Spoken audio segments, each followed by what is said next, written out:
Yo, what's up guys, you got II here today, back again, once again, bringing you the team builder for week 3, I believe, of Hive Mega Beedrill Season 4. And we are not versing Dilwar, sorry, I have the team on a different spreadsheet, but we're facing Turk this week. And Turk has an interesting team, to say the least. He has Mew, Z-Tapu Bulu, Mega Sharpedo, which he got 3rd round, Crocodile, Z-Raikou, Z-Cobalion, Quillfish, Dhelmise, Swallow, Turtonator, and Mawile. His team isn't that threatening on paper, but in prep there were some things I had to watch out for. I had to watch out for definitely Sharpedo. If that thing gets enough speed boost, it could definitely be a problem.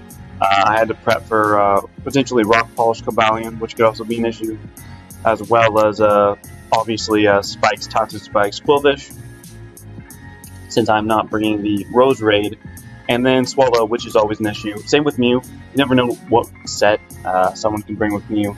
But regardless, let's hop right into the team builder. So right off the bat, I'm bringing the Mienshao, and I'm bringing the Mienshao for a couple reasons. One, I want it to be faster than pretty much the entirety of his team, even with Speed Boost Sharpedo on the table. I am rocking Choice Scarf this week with High Jump Kick, Knockoff, Poison Jab, U-Turn. This is my semi-answer to maybe a non-Rock Polish Mew. Not really that it's a Mew answer, but it will be able to do a lot of damage if it is an offensive variant of Mew. Crocodile, this thing will outspeed Scarf Crocodile, it will outspeed Raikou, get some U-turn damage off if I need it, and same with Weakening Cobalion, which could be a threat with High Jump Kick. I expect to bring either Quillfish or Dhelmise in order to take High Jump Kicks better.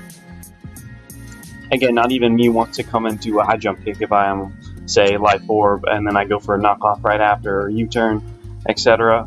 But we're rocking Regenerator this week, and the reason we're not rocking Reckless is because I see myself bringing Mienshao on things like maybe Hidden Power Ice Raikou, or potentially Turtonator's Flamethrower or something, and then trying to U-turn out.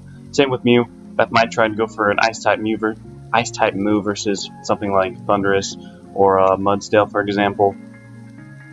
But overall, it's just a decent mon. It will outspeed, not Scarf Swallow, but it will outspeed Swallow, which is definitely a huge issue for my team.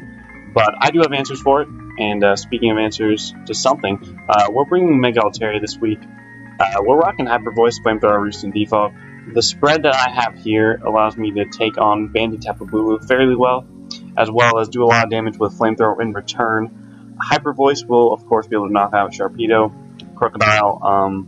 It'll do a lot of damage to Cobalion and pretty much everything else as well, unless he's rocking Spadef Mew, or Defensive Mew for that matter, or maybe Spadef Quillfish, although I doubt he'll bring that. Mawile can also take a hit, potentially, and still can assault this Turtonator, but that's not really why Altaria is here. Altaria is here in case he decides to bring Toxic Spikes on Quillfish, which I'm not sure he will. I do have the Rose Raid, but it's basically an extra insurance against any hazards that he may want to bring. We are 8 in speed, just in case he wants to try to speed creep us. But yeah, moving on, we got the Thunderstarian, and we're rocking a bit of an offensive variant this week with Electrium Z, Agility, Sludge Wave, Hit Power Ice, and Thunderbolt. Kind of standard, Agility is so we can outspeed Speed Boost Sharpedo. It's so we can outspeed pretty much his entire team, actually. Hidden Power Ice is for the Crocodile, if he does decide to bring it. Also hits Dhelmise for decent damage. Sludge Wave is for the Bulu, pretty much. Thunderbolt, obviously, for good coverage versus pretty much everything else. Raikou can switch into this, but if we weaken Raikou even a little bit, then Thundurus could potentially sweep the game, depending on what he brings. And then Electrium Z is just for the more power, basically, to hit things harder than potentially like a defensive Mew, and something along those lines. But moving on, we're bringing some more insurance in Sash Alakazam this week, so we're rocking Focus Sash, Psych Up, Shadow Ball, Psychic, and Dazzling Gleam. I was fairly scared of a Rock Polish Mew variant, and I believe, if I'm not mistaken, I thought he was Mew.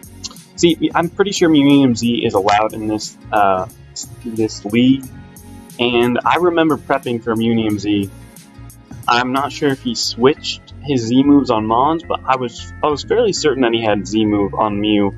Now that I think about it, but even even if that's not the case, Psych Up is definitely a helpful answer.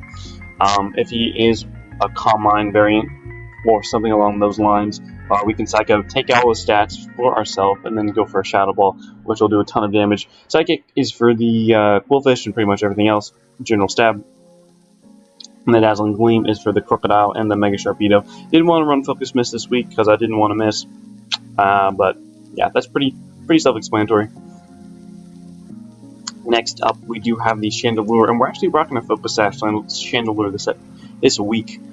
Flame Body, no reason to really rock Flash Fire. His only Fire type on his team is the Turtonator, and I don't foresee Turtonator being much of a threat, to be honest. Basically, this is insurance to take down one of his Mons, or at least weaken his entire team. Focus Sash so I can live hit from anything on his team. Energy Ball will kill the Sharpedo if he wanted to lead with it. It will also do a ton of damage to Crocodile if he is not Assault Vest or Spit Up.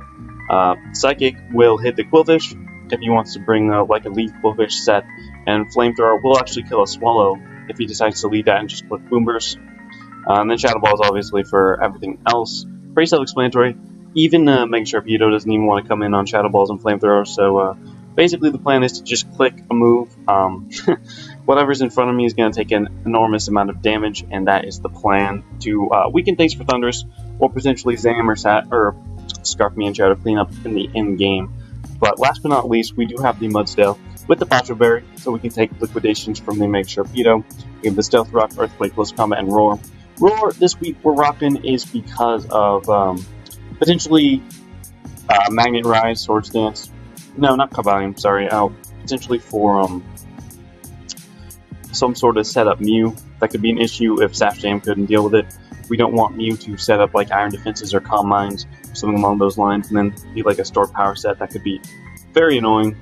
It also phases out things like Mega Sharpedo behind a sub, potentially. Same with pretty much everything else behind the sub, for that matter. But yeah, that's the team we're rocking.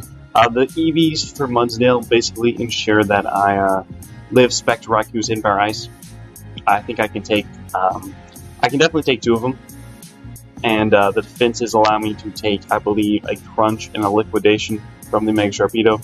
Earthquake will kill, and Close Combat is basically just insurance for things like Magnet Rise, Cobalion, if he does decide to bring that. But other than that, that is the team we are rocking for this week versus Turk. And thank you guys for watching, and stay tuned for the match.